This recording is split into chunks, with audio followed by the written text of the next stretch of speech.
Silchar news 24 আপনাদেরকে স্বাগতম জানাই। আজ হলো 30 আগস্ট শুক্রবার। আজকের কয়েকটি বিশেষ গুরুত্বপূর্ণ খবর নিয়ে আসলাম। আজকের প্রথম খবরটি হলো দেশের মহিলা সকলদের জন্য এসেছে একটি ভালো খবর। কর্মস্থলেতে মহিলাদের সুরক্ষার জন্য সরকারের তরফ থেকে নতুন একটি পদক্ষেপ নেওয়া হয়েছে। এই নতুন পদক্ষেপ অনুযায়ী কর্মস্থলেতে মহিলাদের সুরক্ষার জন্য সরকারের তরফ থেকে সি বক্স নামের নতুন একটি পোর্টাল আরম্ভ করা হয়েছে। এই পোর্টালেতে মহিলারা সেক্সুয়াল হ্যারাসমেন্টের জন্য কমপ্লেইন করিতে পারিবেন। তার সঙ্গে মহিলাদের যে কোনো প্রকারের অভিযোগ এই পোর্টালেতে করিতে পারিবেন, সঙ্গে সঙ্গে অ্যাকশন নেওয়া হবে বলে সরকারের তরফ থেকে জানানো হয়েছে। এদিকে বিবাহ অথবা তালাক দিতে হলে রাজ্যের মুসলমানদের করিতে হবে রেজিস্ট্রেশন। বিধানসভায় অসম সরকারের তরফ থেকে এই নতুন বিল পাশ করা হয়েছে। এবার থেকে বিয়ে এবং তালাকের জন্য মুসলমানদের প্রথমেই রেজিস্ট্রেশন করিতে হবে। তার সঙ্গে আসামের মুখ্যমন্ত্রী ডক্টর হিমন্ত বিশ্ব শর্মা জানিয়েছেন, আসাম থেকে বাল্য বিবাহ এবং বহু বিবাহ সম্পূর্ণভাবে বন্ধ হবে। 90 বছর পুরানা 1935 মুসলিম ম্যারেজ অ্যাক্ট পরিবর্তন করে 2024 মুসলিম ম্যারেজ অ্যাক্ট লাগু করা হয়েছে। এদিকে আসামের মুখ্যমন্ত্রী ডক্টর হিমন্ত বিশ্ব শর্মা জানিয়েছেন, আসামে প্রায় 1 লাখ লোকেরা বসবাস করেন যাদের কোনো ধরনের রেকর্ড নেই, যার মধ্যে প্রায় 41,000 লোকেরা বিদেশি রয়েছেন। তাদের উপরে রাজ্য সরকারের তরফ থেকে খুবই শীঘ্রই পদক্ষেপ নেওয়া হবে।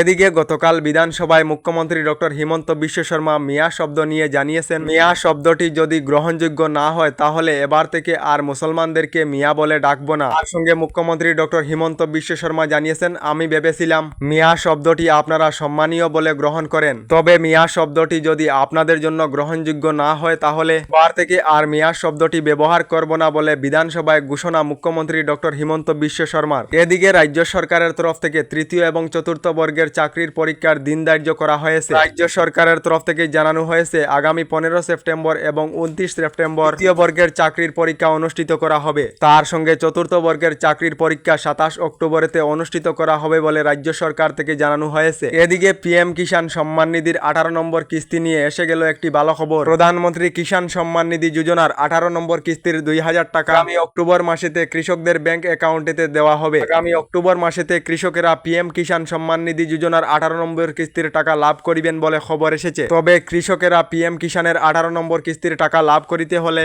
প্রথমে পিএম কিষাণের ইকেওয়াইসি যদি সম্পূর্ণ না হয় তাহলে কেওয়াইসি সম্পূর্ণ করিতে হবে। সঙ্গে ব্যাংক অ্যাকাউন্টেতে যদি কেওয়াইসি আপডেট না থাকে তাহলে ব্যাংক অ্যাকাউন্টের কেওয়াইসি আপডেট করিতে হবে। তা না হলে কৃষকেরা পিএম কিষাণের 18 নম্বর কিস্তির টাকা লাভ করিবেন না বলে জানানো হয়েছে। এদিকে রাজ্যের লাখ লাখ মহিলাদের জন্য এসেছে একটি ভালো খবর। সকল মহিলারা এখনো পর্যন্ত অরুণোদয় আঁচনি লাভ করেননি। মহিলারা Aadhaar card, PAN card, ration card, bank account ডকুমেন্টগুলি প্রস্তুত করে নিন। আগামী 15 সেপ্টেম্বর থেকে অরুণোদয় 3 এর অধীনে মহিলাদেরকে ফর্ম দেওয়া আরম্ভ হবে। রাজ্যের প্রতিটি বিধানসভা কেন্দ্রে নতুন করে 10,000 করে মহিলাদেরকে অরুণোদয় আঁচনিতে অন্তর্ভুক্ত করা হবে। আর নতুন করে রাজ্যের প্রায় 12 লাখ মহিলাদেরকে অরুণোদয় আঁচনিতে অন্তর্ভুক্ত করা হবে বলে রাজ্য সরকার থেকে জানানো হয়েছে। এদিকে সাংবিধানিক পদ অপমাননা করার অভিযোগে মুখ্যমন্ত্রী ডক্টর হিমন্ত বিশ্ব শর্মাকে শীঘ্রই মুখ্যমন্ত্রীর পদ থেকে অপসারণ করিতে হবে। এই দাবিতে গতকাল রাজ্যপালের মাধ্যমে দেশের রাষ্ট্রপতির কাছে স্মারকপত্র প্রেরণ করা হয়েছে। বিরোধী ঐক্যমঞ্চ অসমের তরফ থেকে বলে খবর এসেছে, স্মার্ট মিটার নিয়ে রাজ্যের মহিলারা এপিডিএসএল এর স্মার্ট মিটারের বিরুদ্ধে হাজার হাজার মহিলারা গর্জে উঠেছেন। মহিলারা জানিয়েছেন, 1 সপ্তাহের ভিতরে যদি স্মার্ট মিটার খুলে পুরনো মিটার না লাগানো হয় তাহলে স্মার্ট মিটার খুলে ব্যাঙ্গে দিয়ে দিবেন রাজ্যের মহিলারা। সঙ্গে মহিলারা জানিয়েছেন, পায়ে দেওয়ার জন্য চপ্পল নেই, পায়ে থেকে দেব স্মার্ট মিটারের এত টাকা বিল। আর রাজ্যের মহিলারা স্মার্ট মিটারের বিরুদ্ধে গর্জে উঠে হুঙ্কার জানিয়েছেন। আমাদের ডেইলি খবরগুলি ভালো লাগলে আমাদের ভিডিওতে লাইক দিয়ে চ্যানেলটিকে সাবস্ক্রাইব করে নেবেন।